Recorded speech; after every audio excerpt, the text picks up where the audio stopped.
Go do speaking engagements, go do panel discussions, go do IG TV lives and TikToks and Clubhouse and whatever else is going on. Just have conversations with people because things are going to start to come out, and stretch yourself in your answers. Don't just have your bullet points of your pat answers that you always use. Really, when the host asks you a question, really think about it and see if there's a way that you can answer it, present it in a way that you haven't before. Today, we're talking all about becoming a thought leader with Carol Cox. Have you hit a wall when it comes to growing your business? Then welcome to the Wingnut Social podcast, helping home professionals and luxury brands accelerate their success with proven marketing strategies and expert industry practices. Now, here's your host, Darla Powell.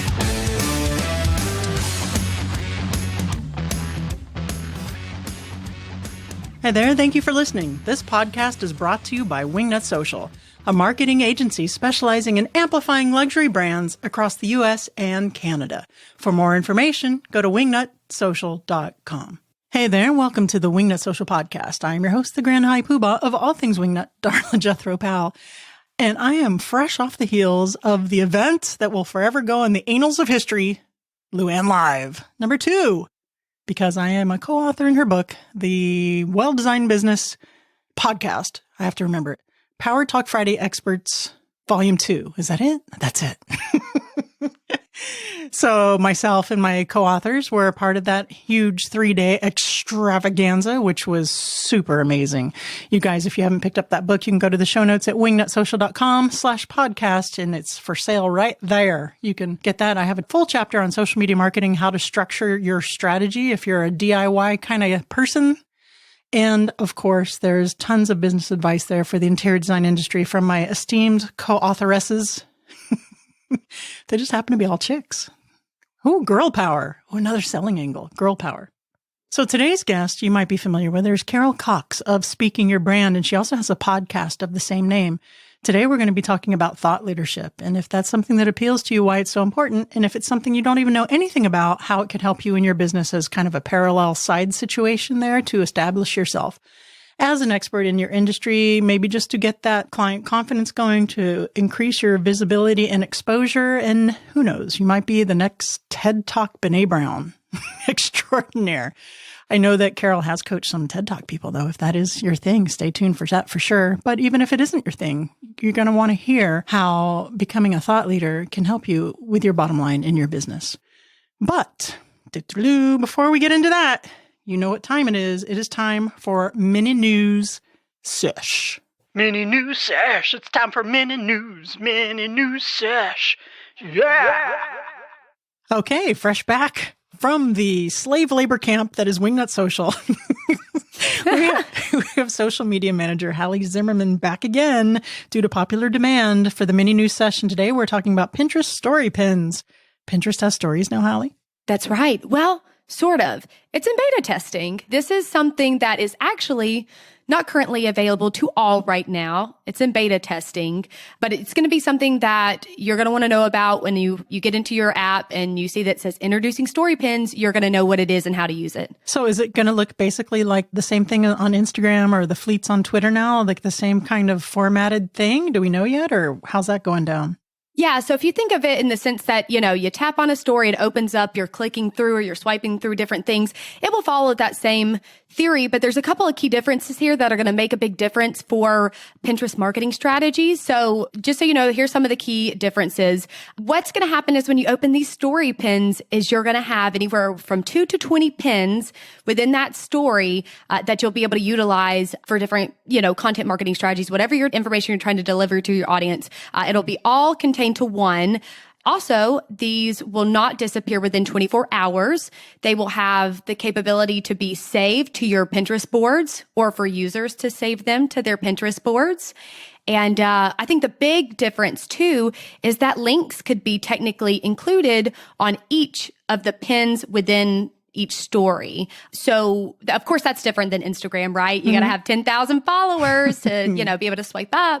So yeah, that's going to be a key difference right there. So the story pins are like a self-contained, so it's not like it just goes on forever and ever and ever. That 2 to 10 pins has to be like a related story, or that's all you're just going to get in one shot? again, it's in beta testing. Some of these things that we pull out right now, or we talk about, could change a little bit, but right now it's anywhere from 2 to 20 is the length. Of course, when you're thinking, oh, that means I could include 20 links. Maybe don't include that many, keep it pretty focused. But yeah, so it's going to include links. Another cool thing about these story pins is that Pinterest is working to include them in different areas on the platform so that they're accessible kind of all the time, not just in one designated location, maybe at the top of a news feed. I think they'll be there. I think they'll be, of course, near the search bar. That's the top, but they'll be kind of scattered throughout as well, kind of like, ads do on Pinterest. So they're really wanting to find creative new ways to be able to, if you're going to use this feature, for your content to get in front of new eyes, not just at the top of your home feed. You know what this sounds like to me? Correct me if this doesn't sound like this to you, but it sounds kind of like a little bit of a marriage between TikTok and stories, or TikTok and Reels, that it's like a video kind of situation, but it lives in the story space. It's not some other place that you have to go look for it. Is this like some kind of hybrid answer from Pinterest to match that, the popularity of TikTok and Instagram stories, do you think? Or, of course, I'm pulling everything out of my butt right now, so. Yeah, well, actually, you're onto something there. It very well could be. I mean, it's definitely blending. I mean, I don't know if they've just sat back and watched the popularity and they're basically have been doing this beta testing for over a year and they're just really trying to perfect it. It definitely, I think, is pulling different story concepts from different platforms. But I think the best type of content pieces that you're going to be able to use for these story pins is, of course, photo and video, but it's the idea of, creating tutorials, step-by-step guides, travel information, just anything that you can, delivering kind of bite-sized little nibbles in this little story pin and be able to send people different places. That's the kind of content I think they're intending for you to create with it. Any idea when it's going to be out of beta? No, I don't. I was trying to get caught back up on it and say, where is it? I dug for it. It's odd to me that we don't really know. My thinking is they have tested it for a little bit. I feel like maybe this year it could be available, but the thing is why it's so important, and I wanted to talk about it today, is because when it's available, you want to hop on it because several of the content creators based in the US, I read a couple of, quotes from them and things they've said about using them. Some of them have said that their engagement on the platform has more than tripled.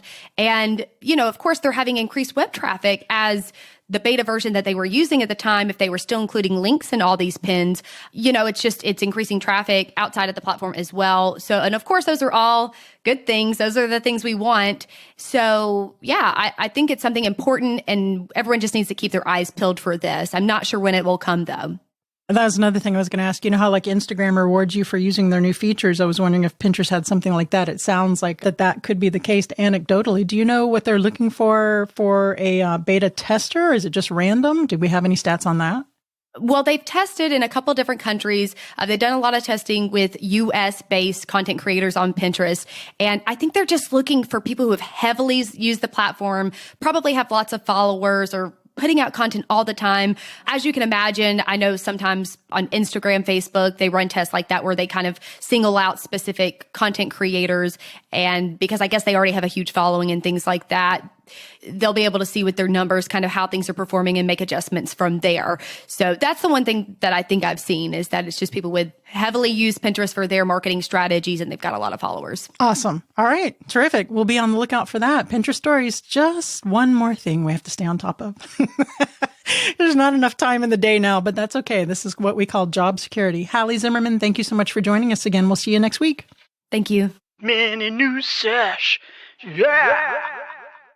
All right, now let's get into my interview with Carol Cox. But before I do, let me tell you about Carol. She is the founder of Speaking Your Brand, a coaching and training company that helps high-performing, purpose-driven women, entrepreneurs, and professionals create their signature talks and thought leadership platform so they can grow their business, make a bigger impact, and become influencers in their fields. Wingnuts, help me in welcoming Carol Cox to the Wingnut Social podcast. Hey there, Carol Cox. Welcome to the Wingnut Social podcast. How the hell are you? I am doing fantastic, Darla, and I am recovering from a quite intense LuAnn live experience that we were both at last week as of the time that we're recording this. Yeah, I mentioned that in the intro. I was exhausted from it. In fact, I'm just really running behind on podcast. Last week's episode was a repeat, but you did a phenomenal job as an MC there. I was an MC for the first one, and you just put me to shame. Just terrific. Very well spoken, really professional. I kept watching you for you to mess up, and not once. Damn it. Oh, well, thank you so much, Darla. That is so kind. And of course, you were an incredible panelist in all things social media. I was taking notes as you were going along. Were you really? Oh, that's very flattering. Okay, well, hold on. I have a little woo moment. Okay, cool.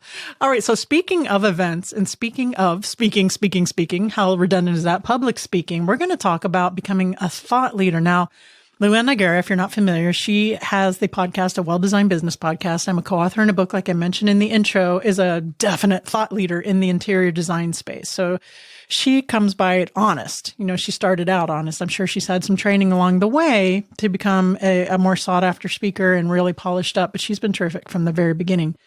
And LuAnn is making bank by being a thought leader and a public speaker. So I was thinking, because we haven't covered this subject a lot, about how do you go about establishing yourself as a thought leader in any niche, whether it's interior design, marketing, underwater basket weaving, and what would be the benefit to becoming a thought leader or to polish up your public speaking for business owners? Is there any benefit to the bottom line? And how do we go about doing if it's something we just kind of want to do and do a TED Talk? Ready and go.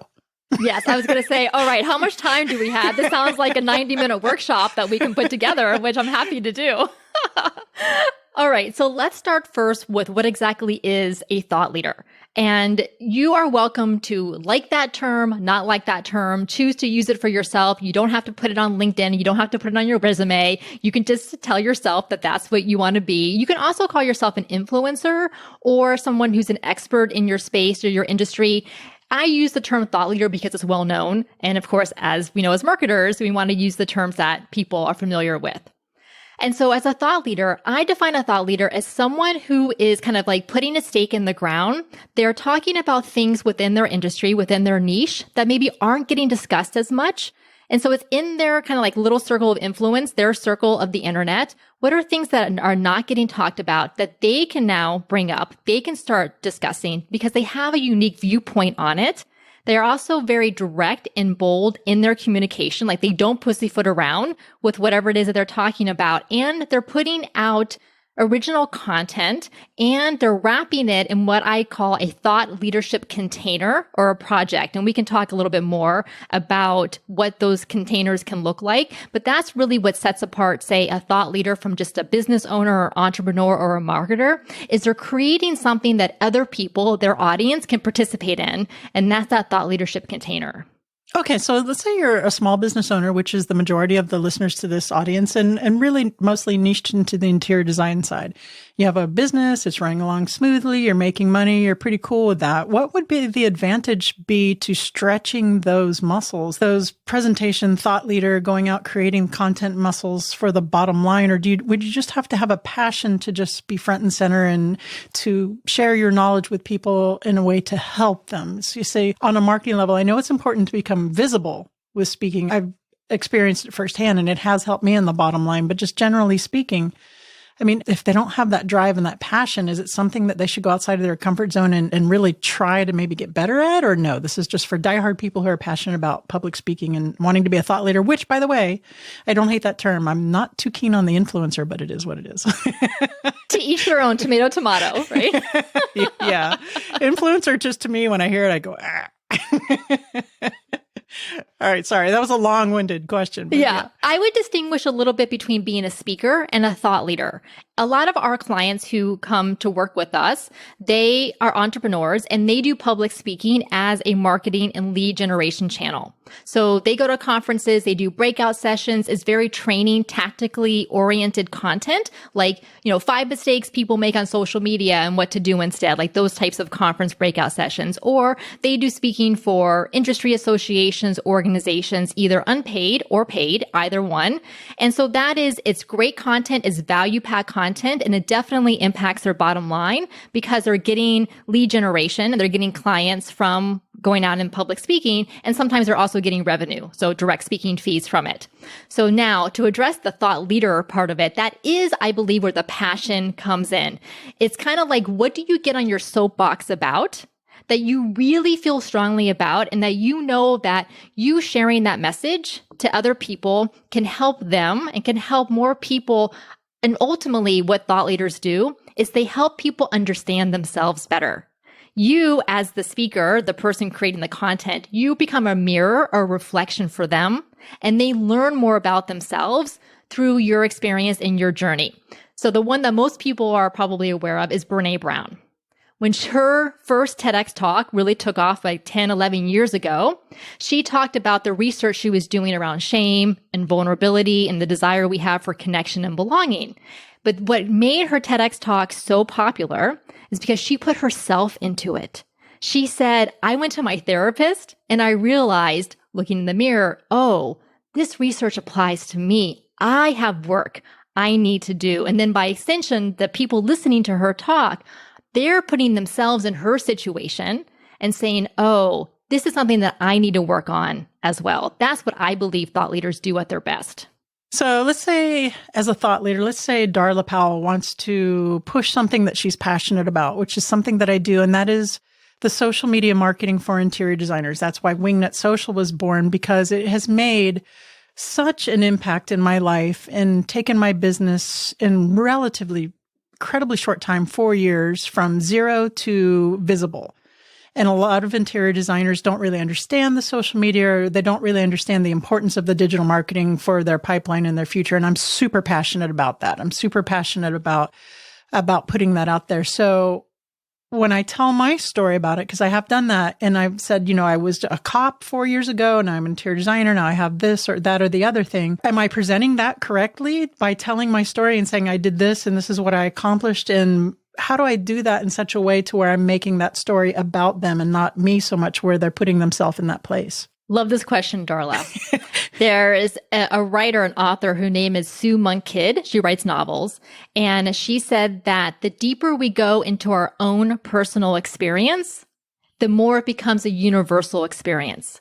So counterintuitively, the more you share the specific details of your story, your journey, not generically, not generalizations, the more the audience put themselves in your shoes. If you think about movies we watch, TV shows, novels we read, they're about very specific characters, very specific situations. And as we're reading or watching, we actually are like, even our brains, our mirror neurons, start putting ourselves in those people's shoes. Like, what would I do in that situation? So Darla, I would love to find, like if we were doing a coaching session right now, I would love to find the thread, the connection between you being a detective sergeant and then you leaving that and going into interior design, because even though those fields and those roles are so different, social media, interior design, being a detective, I can probably guarantee that there is some thread, there is some connection in there, and it goes all the way back to when you were growing up. So that would be something that if you were outlining a talk, my TED Talk, thank you for coming to my TED Talk. If I was outlining my talk, something that specific and that personal too. Okay. I do remember hearing that you were coaching with someone, and I forget her name. She got super personal about like some past abuse issues and things. She was super vulnerable and helped a ton of people in there. So I guess that it would be like, I mean, it's a little bit of a different situation, but just getting really personal about your details and what makes you tick. I think what most people think of as, well, that's just, no one's really going to care. No one's really going to be that interested in all those little minute details. But you're right. I could see people putting themselves in those shoes and it making it more impactful. So where was I going to go with that? All right. So no, you have to answer my question now, Darla. Do you see the connection between these three different roles and careers that you've had? Not offhand. I mean, no? Well, the only thing that I do see is that when I first went into becoming law enforcement, I really legitimately wanted to help people. I mean, obviously it's on a different scope, at a different scale, law enforcement between marketing and interior design. So that is something that I've always enjoyed, but I don't really shoot a lot of people now. I don't know if that's real. I don't know. That would be a deep dive. I don't know. I mean, I am a problem solver. all over the place. So that could be something. I don't know, probably the problem solving. Like when I go into a design situation and I can knock it out super, super quick, or in a marketing situation too, and I don't know. I don't know about the marketing situation. Why did you decide to go into law enforcement in the first place? Did you have an experience growing up where you had family members, or you had a situation where you thought, this is a way that I can go and help people? They were hiring and I needed a job. But you stayed for 20 years. Almost 20 years. Yeah, because man, I had a high school education and it was good money. And I did enjoy some of it. I enjoyed the camaraderie and the brotherhood and belonging and helping people. I really did. And one of the best stints that I had was when I enjoyed teaching. I was a field training officer for a while, and I enjoyed teaching the rookies because everybody else was an asshole to them, but I was like very patient and understanding like a teacher. And, I created really good bonds with those rookies, but I nothing directly is jumping out. So it would be really interesting to see what you think. I think that it sounds like you look for opportunities and then you leverage them. So you did that because the job was available. It met the skill set that you had at the time, but then you ended up really embracing it and, using it. And then now in going into social media with your current company, you said that, you've grown your visibility huge in the past, just in a short number of years. Yeah. So you saw an opportunity and then you went all in on it as well. And it sounds like you're a problem solver. You may also be like a pattern detector. So you can see patterns and you can see things that are popping up, which goes hand in hand with problem solving as well. Okay, that's pretty cool. That's an interesting insight that I hadn't given any thought to. And I don't know if I want to turn this into a coaching session about me so much, but that's pretty interesting. Is that kind of what it's like to work with you when we go to figure out what my TED Talk's going to be about? Yes, it does. It feels very messy. So you as the client talk, you answer these questions that I'm asking and you're like, oh my gosh, it sounds like a spaghetti mess. Like, what does this all mean? And then by the time we're done, we have a whole poster board with all of your sticky notes and your talk is mapped out from beginning to end and it makes total sense. Okay, so let's talk about the business owner out there. Maybe they don't want to be a thought leader as much, and we'll just spend a short amount of time on this because I know you're the thought leader gal, but they want to become better at communications, more articulate, better at sales, better at doing maybe the smaller scale stuff like the round table things at LuAnn and speaking to people. Is there a kind of training, would this apply for them in speaking and kind of like that? Let's call it like a little micro thought leader. Does that exist? Am I making that up? Yes. Well, so my company is called Speaking Your Brand. And so I really take a very broad view of the term speaking. So speaking can definitely mean on stages or virtually now, and eventually we'll get back to stages. So speaking can be that traditional way we think of public speakers, but they're also doing podcast interviews, doing panel discussions, doing those roundtables, meeting clients and talking with them for sales conversations and sales presentations. I know a lot of interior designers do sales presentations or for prospects and for clients. So whether it's on Zoom or it's in person. And really for me, speaking your brand means how are you communicating to your audience what you do, why you do it, how it helps, and who it helps. And so really thinking about the audience on the other side, what is their goal? What is it that they want? And then how can you have a dialogue with them so that they understand that you are a great fit for them based on your process, your expertise, and your values, what matters to you? You know that Wingnut Social offers kick-ass full-service digital marketing, social media strategies, and SEO audits. But did you know that we also offer consulting? That's right, just straight up consulting on an hourly level, because we understand that not every small business owner is in a place financially to fully delegate their digital marketing, their social media marketing, to outsource it because it is an investment. But you guys still want guidance from the pros so that you can effectively get in front of your ideal client on social media. And you know what's even better? If you combine the consulting with the social media strategy, that's a killer 1-2 knockout punch. And you can still DIY it moving forward, still have that plan in place to accomplish what you want to on social media, whether that's getting your ideal client, whether it's doing brand collaborations, whether it's broadening your reach, or, just ruling the entire known universe. So we're happy to do that for you. If you just give us a call at 1-877-WINGNUT or go check it out at wingnutsocial.com. Again, that's 1-877-WINGNUT or wingnutsocial.com. We're happy to help you out. Okay, that makes sense. So let's talk a little bit about the framework about it. And let's talk about the project structure. If you have something in mind, aside from the daily consultations, let's say I wanted to do something like, or anyone in the audience wanted to do something and they want to go speak at High Point, or they want to write a book, or they want to do something like that in the thought leadership. How do we organize ourselves in such a way to focus on what that's going to consist of? And I know that you have a little method, and let's break it down. Yes, I would love to. So one of the things that I love to do, and because I'm also a pattern detector and problem solver, is I put things in acronyms and alliteration. So as we're working on things, we create frameworks and acronyms. So the one that we have for thought leadership is called VOICE. Obviously, it makes sense because you're using your voice. And Very so cute. Yes, of course, each of the letters VOICE stand for something. And if you want, I can just very quickly give you the high level, like one statement for each of those letters. And then we can dive deeper into any of the ones that you'd like. Sure, go for it. Okay, so V and voice is for your viewpoint that's unique. So we talked about that a little bit, about what is it that in your industry you get on your soapbox about that you can see that other people aren't talking about or aren't doing, and that it could tick you off a little bit. Like it could kind of like, rile you up, or it just could be a viewpoint where you're seeing where people are struggling. People are kind of stumbling in a certain area, but you can help them by shedding some light on things that you see that they can't see. So V is viewpoint that's unique. O is for open, bold, and direct communication. So again, you're not pussyfooting around. You're very direct in your communication. It doesn't mean that you have to have a certain communication style that's very direct, but that you're not like sugarcoating the information that you're providing to them. I is for your individual story that you universalize. And we just talked about that a bit with Brene Brown's TEDx talk, and then your imaginary TEDx talk, Darla. I'm going to the big stage. Yeah.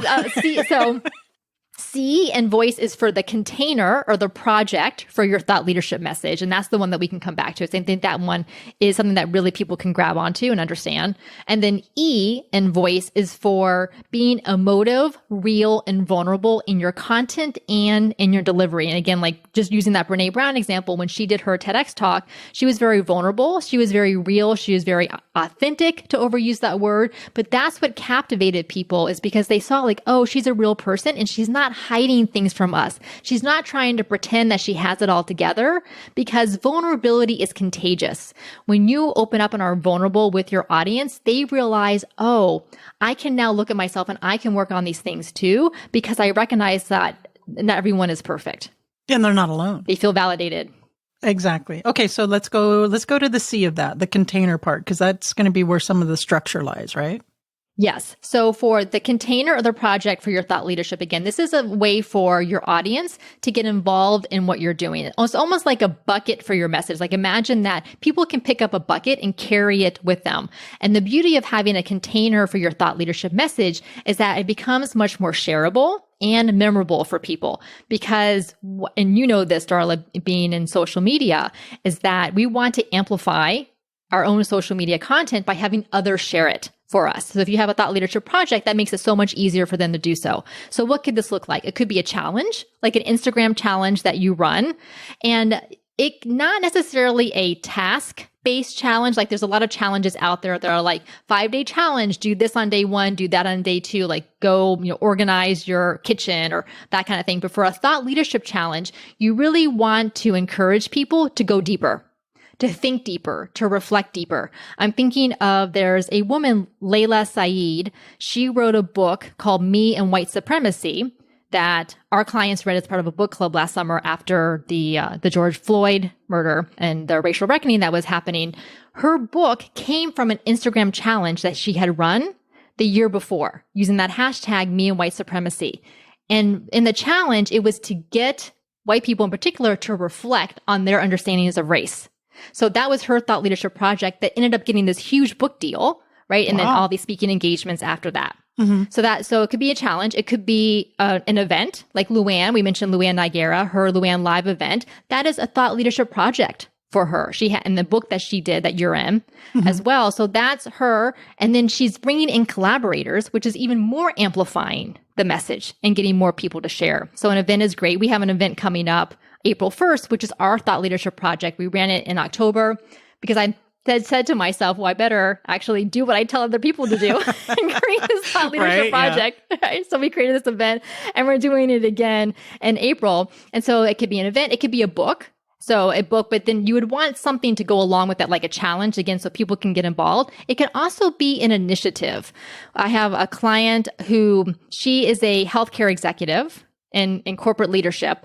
And she put together an initiative called 100 by 2030. Her name is Jamie Tynan. And her thing is that she's trying to get organizations in healthcare to sponsor 100 women of color each by the year 2030. So eventually she'll have tens of thousands of women who are being sponsored in leadership in the healthcare industry. That is her thought leadership project. She's now doing a book proposal to get a book agent and a book contract, and she's getting lots of inbound speaking engagements because of this initiative that she's putting out there. And we like to call that in social media, well, we don't like to call it, just what it is. It's called user-generated content, when you can get excitement from super fans or people that follow you or that are genuinely into your brand by using your hashtags or doing the challenges, and that broadens your reach exponentially. It's such an amazing idea for sure. So let's say that there's someone out in the audience that wants to start writing a book. Where do they start for that, for the thought leadership, and do an event around it? Like, let's go back in time and say we're baby LuAnn Nigera's.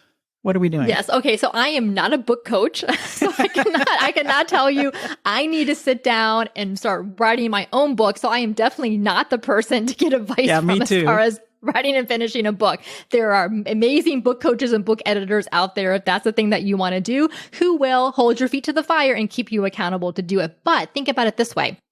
When you're working on your book, you have so much content in there that you can now pull out and repurpose for a challenge, for part of an event, for podcast interviews, and so on. And a lot of times our clients, they start with their signature talk, and then their signature talk becomes the foundation. Then they expand it into a book that they write after they have the base of their message figured out. Yeah, I like that because you're starting out kind of small. It's like when I started out with interior design, and I get this from interior designers that come to me at Wingnut too, when we say, okay, what is your why? What differentiates you from other interior designers? Because we struggle with that because we all make rooms pretty. So really what it boils down to 99% of the time is you're the only you in the industry. So what your perspective, your vision, what you have to offer, even if you're offering contemporary design with someone else who offers contemporary design, it's never going to be the same thing because no one else is going to be Darla Powell. No one else is going to be Sandra Funk, et cetera, et cetera. But it takes a hot minute to really figure out, okay, what is my message? What is my passion? And I like to kind of doing that and figuring that out first before you get into the bigger things. Another thing I was thinking out too that I'm passionate about, besides sharing how effective digital marketing can be for your business, for your visibility and your bottom line, is women of a certain age, like myself, I'm 52, going into a second career or feeling like maybe they're irrelevant at a certain age or that they can't do things. And actually that is almost as much or maybe even more so than the marketing for the interior design. So it took me a minute to think about that, but that I love. And I get so many interior designers or women coming to me in their 50s and their 60s saying, I thought I was done, but I'm starting my interior design career because I heard you on LuAnn Nigera's podcast, or I heard your podcast. And that to me is, you could give me that more than a check and I'm happy. Yeah. I just saw a little light bulb go off over your head, Darla. Yes. See, that is it. And I hear this from other women too, in their 50s and 60s, and trying to figure out, like, can I compete in this day and age, especially when, we know our culture venerates youth so much, but especially now with social media. Yeah. I know. So yes, I love that. There's your TED Talk. There's my freaking TED Talk. Yep. That's it. Okay. When are we working together? Come on, Carol. Let's do it. Yeah, let's do it. I think that is changing though, as an aside for, the women in my age group are a growing demographic. Absolutely. So all you millennials, forget it. No, I'm just kidding. And a demographic that spends money. And so interior designers who are in their 50s and 60s are also going to attract clients who are in that same age demographic. Yeah, 100%. So Darla, you just coming to mind this idea of helping women who are in this midlife and maybe coming into a new career or changing careers. So we got to that place because just through us having this conversation and talking out loud. And I am such a big believer in talking to people. And so for the people listening, if they're a little, messy about what is my thought leadership message or what is my why and why do I do what I do and I don't know what my unique viewpoint is, go do podcast interviews because the host will ask you questions and then you're going to answer them and things will come to you that you never thought of before. And it maybe not come to you just you sitting in front of your computer and trying to generate ideas from a void, from a vacuum. And so go on podcast, go do speaking engagements, go do panel discussions, go do IG TV lives and TikToks and Clubhouse and whatever else is going on. Just have conversations with people because things are going to start to come out and stretch yourself in your answers. Don't just have your bullet points of your pat answers that you always use. Really, when the host asks you a question, really think about it and see if there's a way that you can answer it, present it in a way that you haven't before. And we kind of did that here with this impromptu coaching session, which kind of put me off my feet, but it did get my brain flowing. And, if you and I were doing a coaching session for public speaking, which I can see in my future, that's exactly how I would process it in real life. So incredibly helpful. Carol, has there been anything that I forgot to ask you that you think the listeners need to know before we get into the What Up Wingnut round? I'm excited for this round. Let's do it. Now it's time for What Up Wingnut. All right, Carol Cox, what would the hashtag on your tombstone be? Used her voice. Awesome. All right, you're stuck on a deserted island, can have only one favorite food. What is it? This one was a really easy question for me. I'm very specific on this. So I live in Florida and we have a grocery store called Publix. I don't know if this particular item is available in other Publixes in other states or what have you, but they are little containers of vegan oatmeal cookies, healthy, like they say healthy on them, but they taste amazing. And there's 8 of them in a container and I have been known to eat all 8 in one day. And my husband loves them too. I go to the Publix bakery and I ask them for the entire box that the containers come in. So there's 20 of the containers in a box and I go in and buy those about every 2.5 weeks. And the bakery people are like, you want the entire box of 20 containers? And I'm like, yes. I'm in Miami, so we have Publix. I'm in Florida. So you get to look for them.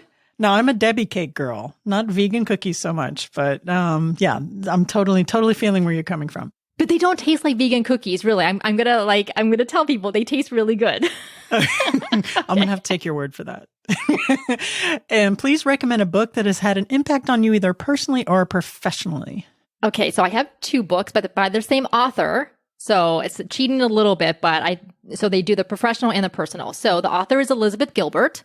Okay. The first book is Big Magic, which she wrote about the creative process. And I love that because she talks about how, and this really relates to your thought leadership message, sometimes your creative output or like that that light bulb moment will come when you least expect it. And timing is really important. And she talks about that in the book, like take advantage of the timing when you know it's right. So that would be the professional development one, would be Big Magic. And then the personal one, she wrote a novel a few years ago called The Signature of All Things. So not the Eat, Pray, Love, super mega bestseller, but this of course did well because she is who she is. And The Signature of All Things, I loved it because it had a very strong female protagonist, female main character. It takes place in the early 1800s in the United States, like New England area, and she's a botanist. So you learn so much about plants and I'm not into gardening or anything, but I loved the amount of detail. And Elizabeth Gilbert is an incredible storyteller. And I don't think that book gets enough attention as it should, but I actually just reread it last year because I enjoyed it so much. Okay. Those are terrific recommendations. I have not read either of them. I'm going to put them in my Audible queue and they will be in the show notes at wingnutsocial.com/podcast. Carol Cox, please tell the Wingnuts where they can go and find out more about you, your amazing coaching and your April event. Yeah, so I have a podcast called Speaking Your Brand where we talk a lot about public speaking and thought leadership. So you are welcome to hop on over to find Speaking Your Brand in the podcast app that you're using right now to listen to this fantastic podcast. And then you can also go to speakingyourbrand.com/Darla. So Darla's first name, speakingyourbrand.com/Darla. I have on there, you can get our thought leadership workbook that has that voice acronym framework in it, as well as question prompts to get you started. So you can get all that there. And then our Brave, Bold, Beyond live virtual summit happens live only April 1st. It is 10-minute TED style talks. So they're very short, impactful, powerful talks. So it's going to show you like what it looks like to put together a TED style talk. We have 12 diverse women speakers. We have panels on crafting a stellar speech and your thought leadership platform. We did this, as I mentioned, in the fall, and people said it was the best virtual event that they had ever attended. It was life-changing and mind-blowing. Now, of course, second probably to LuAnn Live because she puts on an amazing event. But this is a completely different thing. Like, people attended and sat there for 6 hours crying and laughing and just everything because it was women sharing their voices and their stories, which is really our mission at Speaking Your Brand, is that we know transformational change happens through sharing women's voices and stories. And this is what we do. We amplify and champion that. That sounds amazing. I'm going to click my own link and register myself. Please do. It's free. Oh, it's free to attend. We want more people to hear these women. So it's absolutely free. That does sound amazing. Carol Cox, thank you so much for joining us on the podcast today. You've been amazing as usual. And I do listen to your podcast. It's terrific. Thank you, Darla.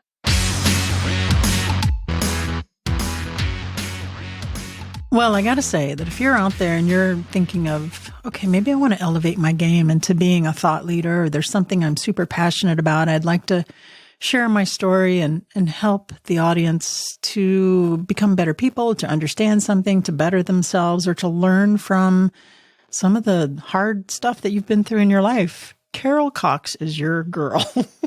I am going to give her a call for 100% sure when I'm ready to go do my TED Talk. And that is a promise, Carol. I'm super, super impressed with you, especially with your ability to just go ahead and coach me on air and have me not realize it until we're halfway into it. So good on you. I was like, but that's okay because everybody needs a coach. Everybody has a coach who is successful usually, right? Even LuAnn has a coach.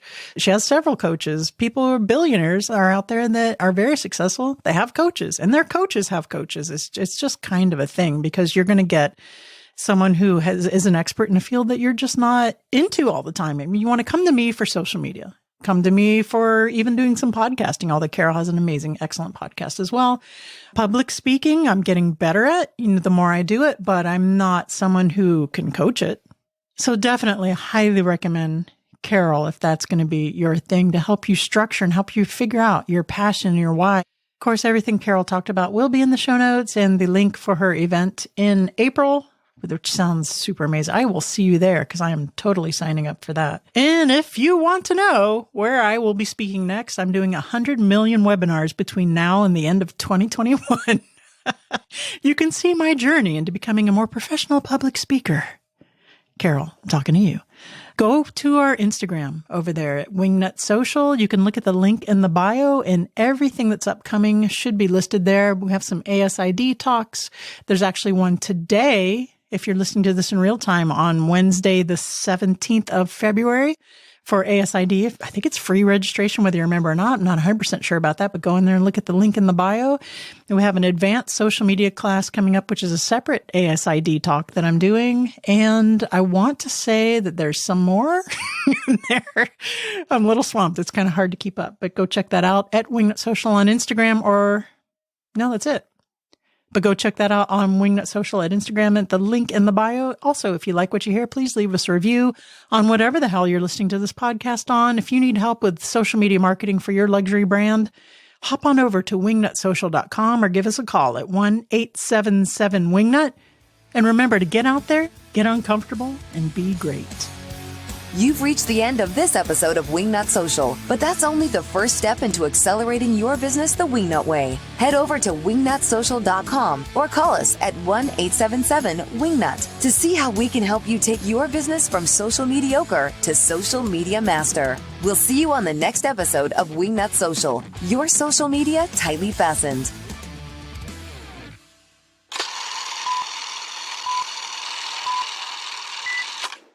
Had an amazing. I have lots of amazings. I could be Spider-Man. Did I tell you already? I'm in menopause. So if you could bit. The frog timing was good because it lasted pretty good for the interview.